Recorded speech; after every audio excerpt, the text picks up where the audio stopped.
Fortnite have just made massive changes to the Fortnite competitive loot pool to combat heal-offs. They tweeted out today from the Fortnite status account, balance change. As of today, we vaulted the piece to time augment and reduced the probability of Chug Splash's loot on the Battle Royale island. We will continue to monitor the impact of healing items and matches that end in heal-offs. Now, this is very, very good news if you have not been enjoying the HealOff meta, because the only other time they've addressed heal-off was on the broadcast, and they made it sound positive. They were talking about preparation and the new zones lead to, the best teams knowing what's going on into endgame and taking the most amount of loot. And they really did make it sound like they wanted heal-offs, which was quite confusing because from me working with Epic and watching a lot of Fortnite, they usually don't like heal-offs. Anytime a heal-off meta kind of appears, they do what they can to get rid of it. And Storm Sickness is a great example of that. They added an entire mechanic to the game to get rid of heal-offs. So I was really confused by this meta, but this basically confirms it. Epic accidentally made one of the craziest heal-off metas ever,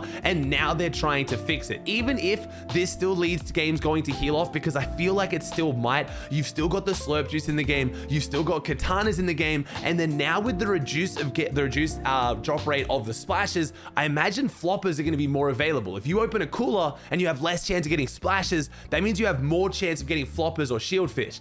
Unless they're just going to drop a ridiculous amount of shield fish, that means you're still going to go into endgame with your legendary slurps, with all of your floppers, with your katana to just never fight anyone, and you can probably still take it to heal off, but it will be massively reduced. I imagine we'll have nowhere near as many heal offs as what we did before, especially in the solo victory cup. I still think it'll go to heal off because a lot of players have practiced that meta, and that's one of the main only ways they know how to play the current game. A lot of the people who are doing really well this season who've struggled in the past, they haven't really focused too much on the other aspects of the meta. They've just dialed in on heal off. So they're still going to try to do heal off. You can still pop a med kit with a legendary slurp going in 10 tick zones. So we'll have to see how that plays out, but it's not the only change to the competitive meta. Fortnite has also added the auto lock pistol. If you haven't been playing pubs, you haven't been looking around for this, it is exactly that. It is a pistol that locks onto your target and then fires bullets automatically for you that cannot miss. Now, I don't exactly know how this is going to play out in competitive. I'm not entirely sure